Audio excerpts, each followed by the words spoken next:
Hello, YouTube. I thought I'd do something a little different tonight. I'm sitting here looking at some charts, just kind of getting familiar with my with some charts, which I'll do sometimes.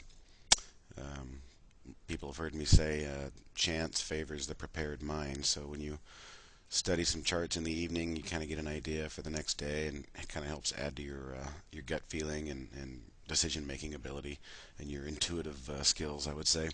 Anyhow, I was looking at some energy stocks, and just this one was really interesting. It's Sandridge Energy SD.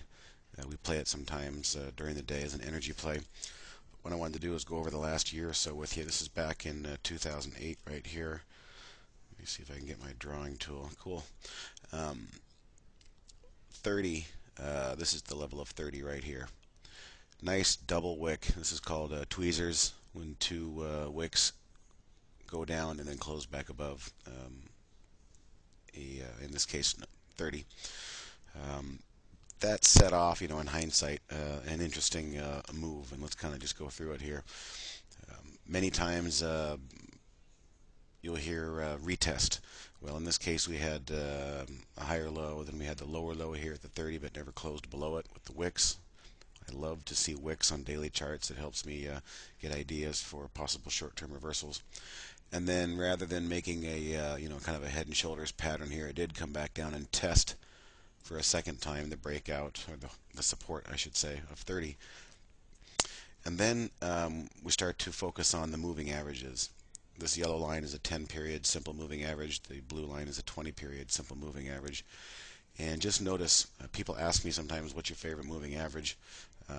My favorite indicator of all is volume. And you can see we started to get some volume in here as the stock started to make a move up. Relative to its normal volume, you got to take notice of something like that on a daily chart here we're looking at. So the reason I like the 10-period moving average the most is it tends to support a momentum trend. Any good momentum trend on an intraday or a daily chart is going to follow the 10-period, in my opinion. And let's just look here. Tested it right there. Tested it right there with a wick. Got real close in here. Tested it but sprung right back.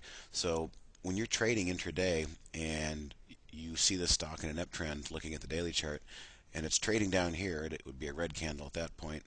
Sometimes you can really just take a chance looking at the daily chart and not focusing so much on the intraday. And so there's another inflection point right there. I mean, perfect. Nice couple of big run-ups and a 1, 2, 3 day pullback. The third day pullback, honestly, I like a third day pullback. I don't like it when they come back in one day and touch the average, or even two. I prefer 3. It's kind of a magic number. But in this case, that would have been a great buy had I seen that and seen the volume, and I would have probably taken that trade. So after a good month and a half here of a nice little trend, it begins to slow down and get in this area, and this is when things start to chop around. The moving averages here are crossing, and the price is getting a bit choppy. And so the trend is broken, as you can see on that pretty much right here. As soon as it broke through and closed below and broke below this 10-period moving average, all bets were kind of off there and a difficult read. Then we resume the trend. It starts to stabilize. This right here is a really nice sight when I see this stock on the daily chart get back above its 10-period moving average, pull back and rest, even if it takes 5, 6 days, 2 weeks, whatever. But you keep an eye on it, and eventually when it starts to break out, I would pay attention to that. So in this case, we have a nice round level of 40, and you can see the stock did chop around a little bit. And I'm not talking so much about day trading here. This is probably a lot more of a swing trading strategy that we're looking at, because this is the daily chart. But again, going back to these points, I would have taken a day trade at those points. So here is a nice momentum play. Look at the volume, very important volume, and a huge move. Once it cleared all this resistance here, it was off to the races, and that would have been a great day trade as well. A bull market in the energy, had I seen that, that is a great bull market run. Follow through on the upside with volume, conviction, closing near highs.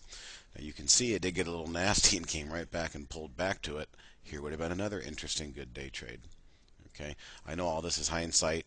Perfect is 2020, but I just want to go over a few things here, and I'll show you how this stock pans out. So we continue to move up the 10 period. It really only closes below at one time here. Closes above there, there, and there for the most part there, and continuing to ride its moving averages. A little choppy in this area, but a nice pullback, and then another move to highs. And look at this, we've got some good volume down here again as well. So what happens to the stock eventually? Let me take off that drawing tool, and we get up here near. There's some pretty good highs up around 70, and the stock pulls back, breaks through its moving averages, but we're starting to get some violent volatility. Big daily ranges, as you can see, 5-point ranges.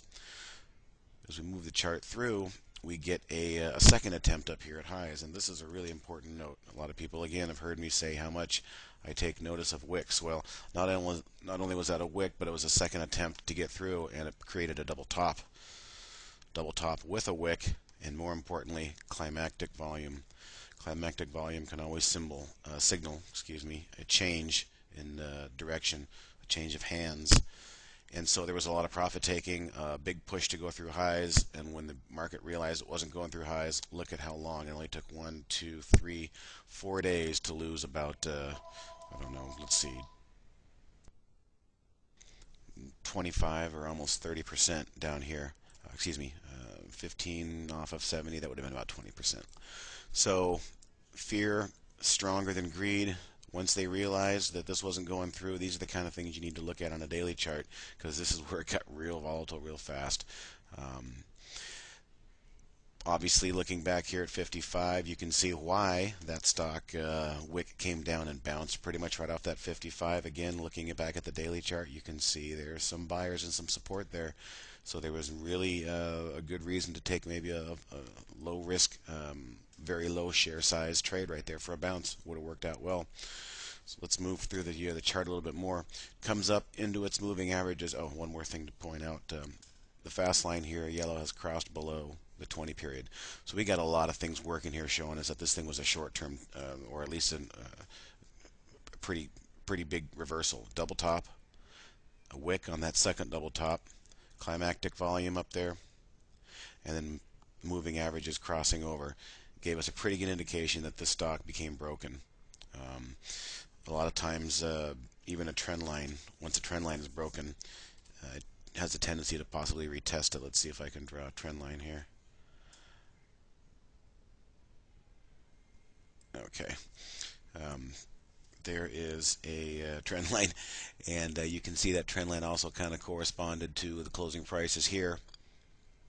But we bounced right into the moving averages, blew through the fast line, but the backup stop, I call this like a backstop, the 20. 10 is my favorite, the 20 is a backstop. If it breaks the 20, then it starts to become a non-issue. So let's move through this trade now. 20 period has caught this up move, and it never really spent much time through there. Would have been an interesting possible short entry if you were paying attention to the daily chart there. But now that this trade is broken, this is a broken trade, everything becomes the inverse. Now we have the fast line dominating and pressing down on price, and the 20 becomes the backstop. So you'll see here as we fall down, you got to look at the close. The close is, let me show you the closes on these. It's very important to notice where the stock closes. Closes below the moving average, closes below the moving average, below. So every time it got close here on the upside, there's a nice wick. That would have been a wonderful short entry. Taking a look at the 10 period, again, once a good trend is established with momentum, the 10 period really can be an interesting point if you look at the daily chart. Let's see what else is of notice here. There was a couple of interesting things. You can see that just same old thing. The stock barely closed above the moving average there. Nice false breakout, bear trap rally, or a bull trap as they would call it, and then closes back. Big wick. Do I like wicks? No, I don't like wicks. Signal short-term reversals. So back down through the moving averages. Can't close above. You see right there, it still couldn't close above after that big wick. Another wick above, still couldn't close above. So this is a swing trader's has to pay attention to this kind of stuff here if you're looking for 2 or 3 day moves. Okay, above here, ran out of steam, couldn't get above the previous day's closing body range there. Boom, big sell-off. Bounce back up, just like the opposite. A 3-day 1, 2, 3 magic number after a move in one direction. 3 days back in the opposite direction. Moving average caught it. It wicked through it. You can see it wasn't an exact science here, but it went right through it, but still closed. Closed being the operative word. Closed below the fast line moving average here. And just a wonderful drop there again. Now, why did this stock stop at 30?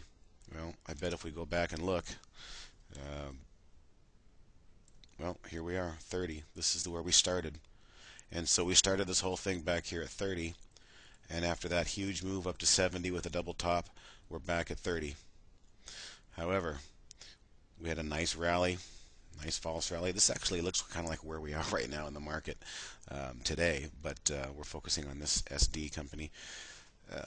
A brief break through the backstop of the 20 period, but couldn't close below above it. Had to close below. Again, a very tiny wick above, closed below. The short is still on. So all these people that just bought at 30, maybe these people that were long back here as well, have seen that stock go all the way back to 30. And wouldn't you know it, it had to test it, and it went right through. And it just got annihilated.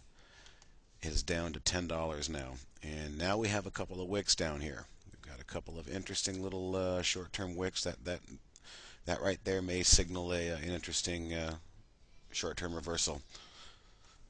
And so where we are now, as we catch up here to early November, the fast line is turning back up, getting ready to possibly cross. Again, it has not crossed. This fast line and the 20 period line have not crossed since this chart broke back here at $65 with the double top. Well, it's been an incredible ride through 30. All those people that bought at 30 have suffered incredible pain. Some people tried to pick it up at the round number of 20. Okay, here's again these two wicks right here. Again, wicks symboling short-term reversal on the daily chart. I hope this is starting to show you guys some patterns here. Bouncing up into the upside, more wicks. Wicks showing selling pressure, selling pressure. Cannot close above the 20. And again, we know where the market went in the last month, so this thing just kind of went along with it. And now we have not been able to close. Let's see, not there, there. We've only closed below 10, 1, 2, 3 times. We've not been able to stay below 10 3 times, and now we have broken. The price is now back above moving average and is closed above moving average with a nice candle body. So this is where we are today. This is where I end this video, but I just wanted to kind of show you the anatomy of a momentum trade to the upside and the downside, starting here at 30 with these two wicks, signaling about a week or two later it was ready to make a move, following the moving averages as it's trending. And then broken trade, double top, moving averages crossover.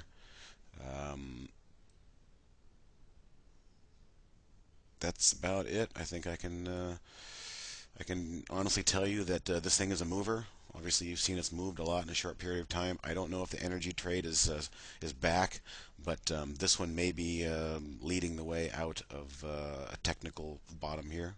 We will keep an eye on it, and what I might start doing is, if I pull this thing up and take a look at it, and the candles are pulling down at or near the moving averages, I may take some day trades on this stock. So that's it for that, and hope it made sense. Have a good day.